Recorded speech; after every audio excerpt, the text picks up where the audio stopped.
minha mensagem de hoje tem por tema a dor da remoção. Remover algo ou tirar algo de nossa vida que nos oferece algum benefício é muito desafiador. E todas as vezes que a vida, que Deus se predispõe a agir na nossa vida,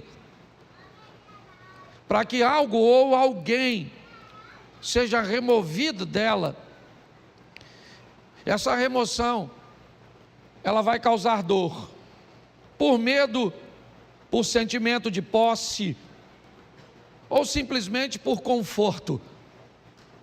Normalmente as pessoas não têm dificuldade, principalmente na igreja. Você quer colocar alguém num cargo, ninguém normalmente não te pergunta por que você está colocando essa pessoa no cargo. Aliás, ela é até perfeitamente capaz de entender que ela só está sendo colocada nesse cargo porque Deus a colocou naquele local.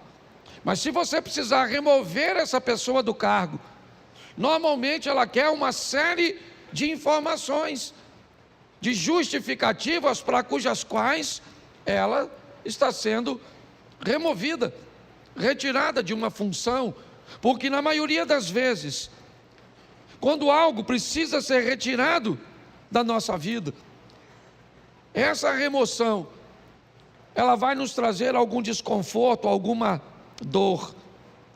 Porém, nós precisamos entender que depois que sai da nossa vida aquilo que tem que sair, só então estaremos prontos para avançar para a próxima fase. Quando nós somos capazes de entender isso, fica mais suave, menos doloroso ver pessoas partirem, ver empregos ficarem para trás, ver situações cujas quais achávamos vantajosas, expressivas e significativas partirem. Às vezes sequer elas ficam por muito tempo, porque não é o nosso destino, é apenas uma fase da nossa vida. A Bíblia inúmeras vezes nos dá exemplos sobre isso. Quando nós vemos a história da mulher de Ló, o que ela tem? Ela tem um apego àquilo que está ficando para trás. Ela está sendo arrancada, removida de sua casa, de seus pertences. Ela só está saindo basicamente com a roupa do corpo. Então a dor dessa remoção, o apego àquilo que ela está deixando para trás, faz com que ela olhe para trás, mesmo diante de uma ordenança de cuja qual ela não deveria fazer isso, ela faz desobedecendo, e sabe o que acontece? Ela não tem mais futuro, ela é paralisada por aquilo. Aquela é uma situação que a paralisa. Mas pastor, muitas vezes nós precisamos retornar, precisamos dar uma olhada, sim, mas não precisa ser num looping onde você retorna onde estava. O movimento pode parecer o mesmo, nós podemos fazer isso numa espiral, onde você volta ao mesmo lugar que estava antes, somente não é na mesma altura. Volta, mas você sabe, quando um avião pequeno, ele precisa decolar num ambiente montanhoso, você sabe o motivo pelo qual o avião do grupo Mamonas Assassinas colidiu com a Serra da Cantareira? Porque ele não tinha força suficiente para decolar como um jato. Não havia nele potência o suficiente para alcançar uma altura. O piloto deveria ter decolado utilizando um sistema de espiral. Decolaria mais baixo, então retornaria e ganharia altura para que conseguisse transpor aquele obstáculo, aquela serra. Quando a vida vai tirar algumas coisas de nós, e ela precisa tirar, e é isso que eu vou te mostrar em 3 exemplos, nós precisamos estar preparados para lidar com essa dor da perda, da separação,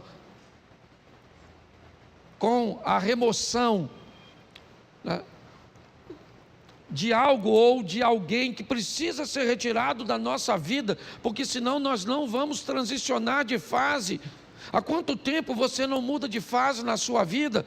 Há quanto tempo coisas ruins não acontecem, mas também não acontecem coisas boas?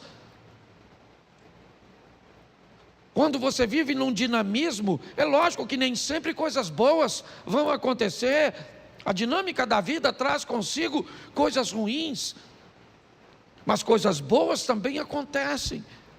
E nós vamos vivendo e crescendo, evoluindo.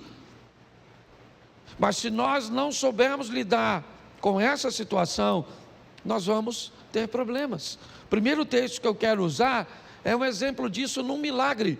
Segundo o livro dos Reis, capítulo 4, verso de número 4. Põe para mim na tela, por favor. Segundo o livro dos Reis, capítulo 4, verso 4. Depois entra em casa, fecha a porta atrás de você e dos seus filhos, e derrame o azeite em todas aquelas vasilhas, e ponha à parte as que forem ficando cheias. Preste atenção na exposição desse milagre, no que a Bíblia está narrando. O milagre está acontecendo, mas todas as vezes que uma botija de azeite se enche, o que esta mulher tem que fazer é retirar essa botija, colocar uma outra no lugar e colocar essa botija para trás. Então, enquanto essa está enchendo, assim que essa enche, ela remove essa e coloca essa para que se encha. Me parece que a visão é basicamente a mesma. Aconteceu, está tudo certo, e agora o que eu faço? O que aconteceu agora é passado. Eu tenho que voltar para o ambiente onde as coisas acontecem, e não utilizar o verbo no passado. Eu tenho que entender isso. Nós não podemos ficar vivendo, né, a mesma estação o tempo inteiro. Então aconteceu, tá bom, foi bom ou foi ruim, passou, eu tenho que estar pronto para a próxima fase. Quando não lidamos muito bem com isso, nós podemos ter sérios problemas. E o primeiro é o pai da fé, Abraão. Presta atenção nesse texto aqui, coloca Gênesis 13, verso 14. Gênesis 13, 14, dá uma olhada. 14, por favor, e não 4. Isso. O Senhor diz a Abrão, depois que Ló separou dele, ou se separou dele: olha para mim. Tera tem 3 filhos: Abraão, Naor e Harã. Harã se casou e teve um filho chamado Ló.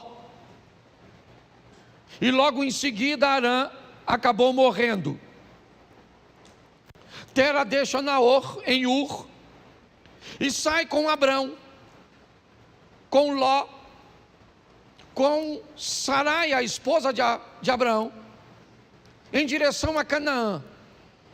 Mas eles fazem uma parada em Harã e permanecem ali um tempo. Ali, o pai de Abraão, Tera, acaba morrendo. O que Abraão tem agora é apenas seu sobrinho Ló. É apenas um sobrinho. Ele não está mais em Ur, não. O texto é claro. Todos os restantes, né, ou as pessoas restantes, acabam ficando em Ur. O único que está caminhando com Abraão é Ló. Quando Deus aparece a Abraão e diz: Abraão, sai da sua terra e da sua parentela, ele não está em Ur, ele está em Harã. Note bem, a terra dele não era Harã, a terra era Ur, mas Deus está dizendo para ele, se ele está ali, naquele momento, aquela terra é a terra dele. Deus está dizendo para ele, ó, essa terra onde você está vivendo, ela é sua no momento, ela é o lugar que você está. Ele já saiu, é verdade, de Ur, seu destino era Canaã, mas seu pai parou em Harã, por motivo cujos quais eu desconheço, e acabou morrendo ali. E o que sobra para Abrão? Sobra Ló. Quando Deus diz, sai da sua terra e da tua parentela, a terra é Harã, e a parentela é Ló. Apenas um parente. E apenas uma solicitação de remoção que Abraão me parece que tem dificuldade de fazer. Por quê? Porque Ló era órfão, provavelmente. Porque a terra cuja qual ele está agora não é Ur, não é um ambiente de Ló, talvez. Mas o grande problema é a orientação e a ordem que Deus está dando a Abraão. Deixa, está na hora de Ló sair de sua vida, porque só tinha ele, então não tinha outro. Note que é apenas uma coisa, e apenas uma pessoa, mas olha o estrago, o atraso, o prejuízo que desobedecer uma orientação do Altíssimo pode trazer para a trajetória de uma vida. Por que Abraão provavelmente tem medo, insegurança de deixar Ló para trás? Porque se ele deixa Ló, o argumento dele vai se solidificar em Eliezer, o Damasceno. Já que ele não pode ter filho, pelo menos que ele deixe sua herança para um sobrinho, que ele o adotou. Pelo menos é alguém de seu sangue. Me parece que Abraão está preso nisso. Na hora de remover Ló é muito doloroso. Por quê? Porque ele é a minha segurança no que diz respeito ao futuro. Se não for ele, como é que vai ser? Pois é. Às vezes quando Deus quer remover algumas coisas cujas quais somos apegados demais, sem ela não veríamos uma saída. O que eu vou fazer? Como é que vai ser? É a única coisa que eu tenho, é a única corda que eu tenho para me segurar. E Abraão leva Ló com ele. Ele não consegue se apartar de Ló. E eu confesso a vocês que fora a sensação de ver seu sobrinho enriquecer, Ló não traz mais nenhuma alegria para a vida e ministério de Abraão. Nenhuma.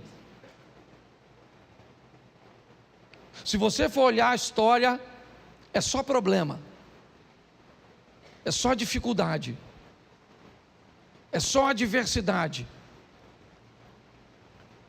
Até que chega um momento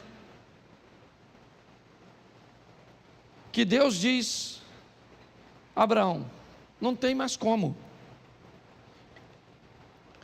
E aí entra o verso, coloca o verso 13 por favor, desse texto.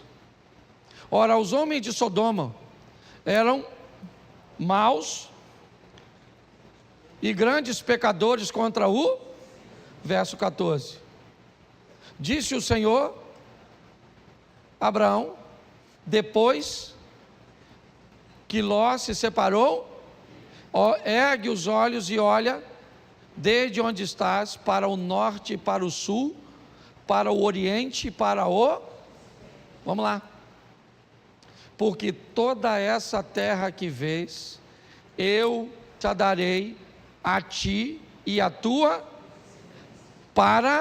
preste atenção, isso só acontece depois que Ló vai embora.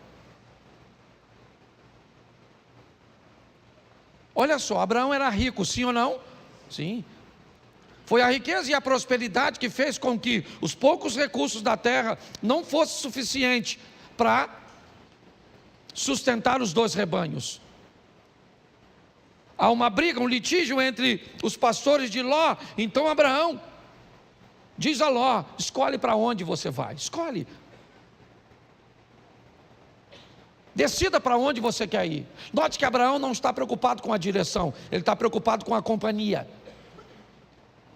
Enquanto Ló caminha para Sodoma e Gomorra, lembra o verso 13? O que tinha lá? Homens que viviam em grandes pecados. Abraão não. O caminho de Abraão era outro. A rota de Abraão era outra. Abraão estava disposto a andar com Deus. Era isso. Quando olhamos essa história, o que descobrimos? Que o pai da fé estava apegado e tinha dificuldade de se libertar de coisas, e aqui, de laços familiares. Entenda o que eu vou falar agora. O corte do cordão umbilical, o rompimento da sua vida para com a sua família, para viver a sua própria história, precisa acontecer. É importante que você entenda isso. Existe uma nova fase para você, e você precisa estar pronto a retirar ou a permitir que isso aconteça. Se dependesse de Abraão, ele não tiraria.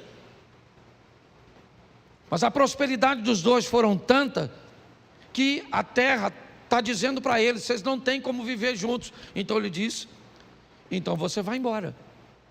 E o texto diz que assim que Ló sai da vida de Abraão, Deus disse: agora levanta os teus olhos e olha. Agora dá uma olhada. Agora não há limite. Finalmente eu posso fazer na sua vida tudo aquilo que eu sempre quis fazer. Só não conseguia fazer antes porque você ainda estava aprisionado. É importante, eu não sei qual é a prisão ou aquilo que precisa ser removido da sua vida. Eu sei que tem coisas, e principalmente quando o assunto são questões familiares, principalmente, é romper com uma mãe para dar um outro nível para o casamento. É romper com um filho para dar um outro nível para o casamento. Pare e pense. Muitas vezes nós precisamos, não é abandonar, não. Você vai ver o que Abraão ainda vai fazer mais à frente. Mas é importante que nós entendamos isso, que depois que Ló sai da vida de Abraão, as coisas tomam um rumo totalmente diferente. Então, por mais doloroso que seja, esteja pronto para viver essa remoção. Deixa eu usar a segunda, que eu não posso deter muito tempo. Jonas 1,15. Jonas capítulo 1, verso de número 15. Levantaram Jonas e o lançaram ao mar, e cessou o mar da sua fúria. Preste atenção. Um barco está para afundar, e Jonas está nele. Qual é o problema da tempestade? É Jonas. Qual é o motivo de tudo aquilo que está acontecendo? É Jonas. Por que Jonas está ali? Porque o capitão do navio está ganhando dinheiro com Jonas. Jonas está ali porque comprou uma passagem. Jonas está ali porque tinha uma grana para comprar uma passagem para entrar nesse barco. Mas ele é um desobediente, está certo? Mas ele está trazendo dinheiro. Mas eu não sei quem ele é. Tudo bem, não quero saber. Ele está trazendo uma grana, ele está trazendo uma lucratividade, e pautado nessa lucratividade, eu não sou capaz de selecionar quem entra na minha vida. Deixa eu fazer uma pergunta para você: quanto custa para entrar na sua casa? Quanto custa para entrar na sua família? Quanto custa? Qual é o preço de um ingresso da sua intimidade? Pare e pense. Por causa da entrada de Jonas, o capitão do navio, que não é profeta, ele não desobedeceu a Deus, não. Ele cometeu algum pecado quando vendeu o ingresso do barco dele para o Jonas? Sim ou não? Claro que não. Mas não interessa, tem alguém dentro da vida dele, tem alguém dentro do barco dele que está trazendo aquela tempestade. É só uma questão de tempo até ele afundar. Você sabe o que ele faz, o capitão do navio? Ele pega toda a carga e joga fora. Ele precisava perder a carga? Não, o problema era a carga, o problema era Jonas. Mas ele perde a carga. Porque pessoas perdem aquilo que não precisava perder, quando não querem tirar o que precisa ser retirado. Você não quer tirar esse comportamento? Então tá bom. Perde o casamento, perde a intimidade, perde a paz. Mas sabe por que Jonas saiu do barco? Porque o capitão procurou. O capitão está procurando, me parece alguma coisa para jogar fora. O que ele quer é aliviar o barco, já perdeu a carga, é verdade, mas a tempestade continua, então ele vai no porão, ele desce no porão do navio. Eu já falei isso aqui, ele desce no porão do navio, e lá no escuro do porão, deitado num lugar, está o Jonas. Porque aquilo que às vezes vai te levar para o fundo, não está na luz no convés, está no porão, escondido, quietinho. O que ele está estabelecendo em você, um comportamento, uma postura comportamental, que destrói seus relacionamentos, que impede você de ter relacionamentos sadios. Mas quando ele procura, a Bíblia diz: aquele que pede recebe, aquele que busca, acha. Então ele não está buscando, ele achou, pegou o Jonas, levou o Jonas no convés, o interrogou, e Jonas disse: não era para eu estar aqui, era para eu estar onde? Em Nínive, cumprindo a minha missão. Mas eu desci a Jope, peguei, certo? Comprei um ingresso, uma passagem, entrei no seu barco para ir para Tarsis, para a Espanha. E agora? A tempestade está lá, Jonas diz que ele é o culpado. Mas e agora? O texto diz que o capitão está com medo de jogar Jonas fora. Quem é esse cara? Não é quem ele é a missão que ele precisa executar. Não tem a ver com ele, é com o propósito de Deus na vida dele. Ele se torna importante por causa do propósito. E aquele homem olha e diz: eu não vou remover esse cara do meu barco, eu estou com medo de jogar esse cara fora. Eu jogo esse cara fora e, não quer jogar? Então tá bom. Eu sei o que é isso muito bem. Eu trabalhei 12 anos numa empresa, foi lá que meus filhos nasceram. Lá eu me casei, eu não tinha um carro, eu usava o carro da empresa. Tudo girava em torno daquele lugar. Eu não sabia viver, não havia nenhum outro ecossistema que eu conseguia enxergar, sabe, para me prover de um futuro. Não tinha. Não havia possibilidade, eu não conseguia enxergar. Eu sei hoje que existia, tanto existia que eu estou onde eu estou, mas na época eu não via. Eu estava totalmente apegado, e Deus usando todas as estratégias para me remover. Ele me tirou com mão forte de um lugar que eu não queria sair. Eu não estava vivendo em pecado, não, eu só não estava onde Deus queria que eu estivesse. Mas aqui eu não quero falar de Jonas, eu quero falar do capitão. É ele é o foco da minha mensagem, porque é o barco dele que vai afundar. Por quê? Porque tem alguém que não deveria estar na vida dele, na casa dele, na empresa dele, nos negócios dele, no ministério dele. E agora ele tem que jogar Jonas fora. Sabe o que ele tem? Medo. Medo de jogar. Só que ele não vê outra situação. Ele tem que jogar Jonas fora. Verso 15: e levantaram a Jonas e o lançaram e cessou a sua. Aí ele foi lá, mergulhou no mar, pegou a carga toda, trouxe de volta para o navio, e seguiu direitinho, sim ou não? Não. Precisava ter perdido a carga se tivesse jogado Jonas? Sim ou não? Mas perdeu a carga porque não achou o Jonas. Então fala para quem está do seu lado: acha o Jonas.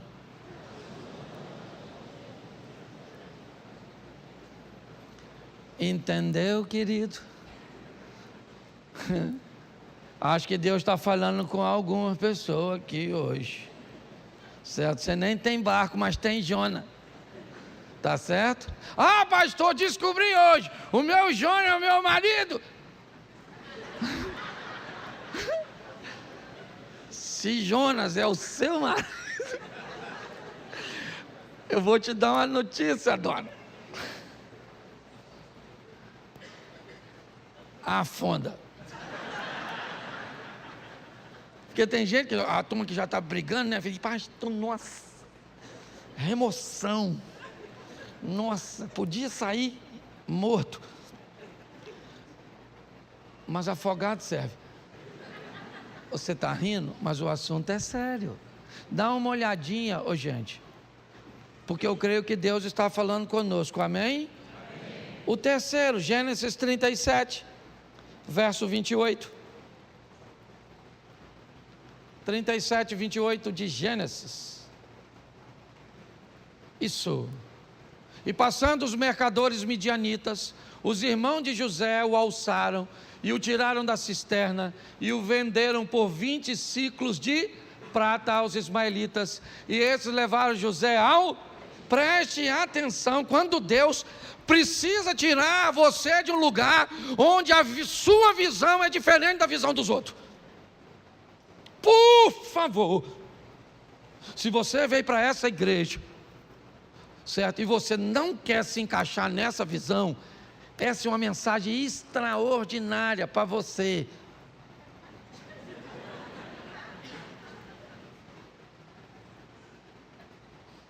O José é um cara que ele vê o mundo, as coisas, ele aspira, seu comportamento é diferente de seus irmãos. Não cabe. Eu não estou dizendo que Rubem, Simeão, Levi, Isacar, Zebulun, Gad, Azé, Naftali, certo? Eu não estou dizendo que eles estão errados. Eu estou dizendo que há uma visão diferente. E Deus então vai remover José. Sabe o que ele é? Irmão dos caras. Sabe, ele vai ser vendido como? Repita comigo, é melhor ser um escravo na mão de estranhos do que irmão de uma família de invejosos. O dono do escravo, ele quer o quê? O que ele quer com o escravo? Ele quer o quê? Lucrar, sim ou não? Então, para o dono do escravo, quanto mais ele lucrar, melhor. O que o escravo vai fazer lá na frente, se o escravo amanhã se tornou governador do Egito, o cara não quer saber. O que ele quer saber é o quanto ele ganhou quando vendeu o escravo. Mas um ambiente de invejoso, ele está preocupado com o que você pode se tornar no futuro. É isso que vai incomodá-lo. Então o propósito, enquanto o dono do escravo não se preocupa com o escravo amanhã, desde que tenha ganho com ele, o invejoso não, ele se preocupa totalmente com amanhã, com aquilo que você pode se tornar. Porque na verdade, na maioria das vezes, todo mundo quer ver você bem, desde que não seja melhor do que ele. Na maioria das vezes é assim que funciona. José precisa ser removido daquele lugar. Não cabe ali. Mas pastor, fique tranquilo. Essa é uma questão de família, e uma família bem organizadinha. Não esqueça que esse cara, ele é bisneto de Abraão, sim ou não? Isso. Ele é filho de Jacó, que é filho de Isaac, que é filho de Abraão. Essa é uma história sensacional no que diz respeito à família. Por quê? Porque José é vendido pelos irmãos aos ismaelitas e vai para o Egito, como nós lemos o texto. No Egito, então, ele se torna governador e depois de anos, seus irmãos vêm morar numa terra que ele conquistou para seus irmãos. Olha só, nessa história, os irmãos de José cabem na vida de José naquele momento que ele está lá? Sim ou não? Não. Mas quando ele migra para o Egito e se torna governador, quem é que vem morar com ele? Os irmãos. Tem gente que não cabe na sua vida hoje, mas vai caber. Tem ambientes que hoje precisa ser retirado de você. Talvez porque você não tem habilidade para lidar com ele. Mas todas as vezes que Deus quer remover isso, ou quer remover algo, alguém da nossa vida, se esse ambiente, se essa pessoa nos traz alguma vantagem, nós vamos ter sérios problemas. Isso aconteceu com Abraão, como eu citei aqui para vocês. Isso aconteceu com aquele homem que teve seu navio ameaçado porque alguém não devia estar lá, e mesmo na hora de remover foi desafiador.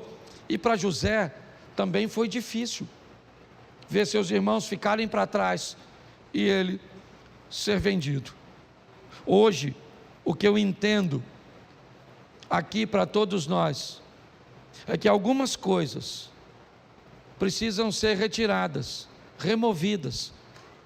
Essa palavra veio a mim quando eu ouvi aquela ministração na Slavec,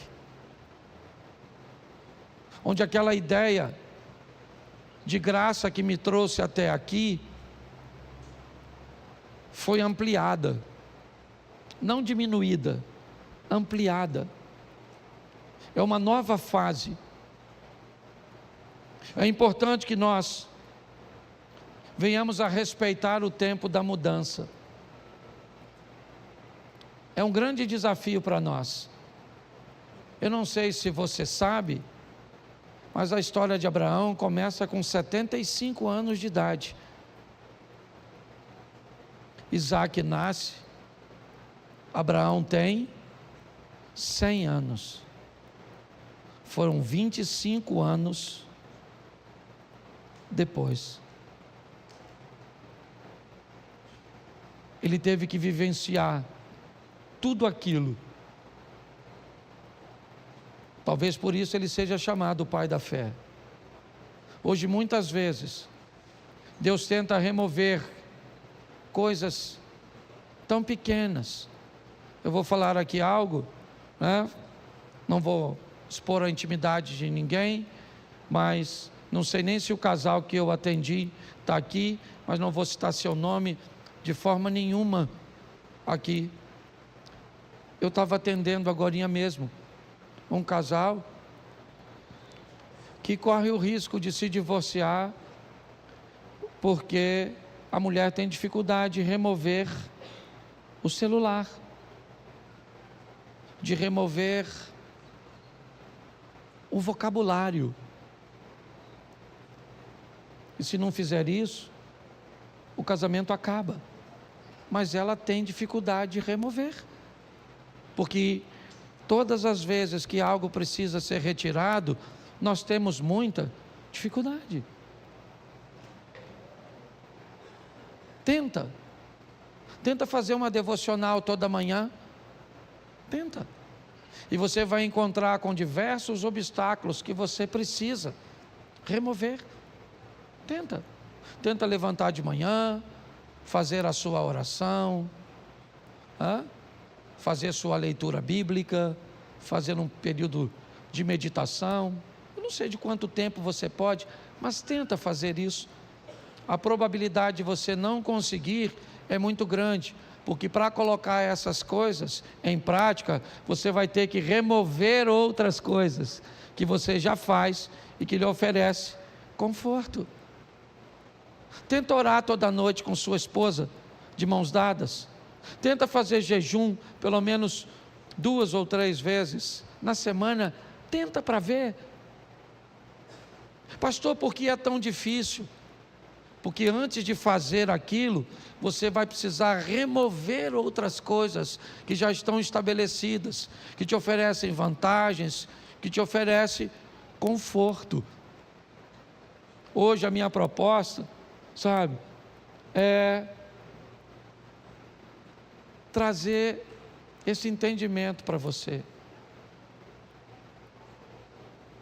Eu fecho aqui na minha devocional de sexta-feira. Eu vivi uma das maiores experiências, porque hoje não era para eu estar aqui. Hoje era para eu estar envolvido num escândalo e preso, com meu nome passando na mídia. Mas por causa da minha devocional, e eu tenho certeza, uma oração tão simples que eu fiz naquela manhã, me deu condições de chegar no lugar 20 minutos antes e resolver um problema que ia acabar com a minha vida. Você sabe quantos minutos eu orei naquela sexta-feira? Talvez de 5 a 7. Sabe aquela oração que você levanta e entrega o dia? Sabe, Senhor, toma esse dia, toma isso, toma aquilo, oro para o fulano, para o ciclano, aquela coisa. Então eu vou falar uma coisa para vocês. Para ter bons hábitos, nós vamos ter que remover os ruins. E se você achar que não consegue fazer isso, vai continuar com os ruins mesmos.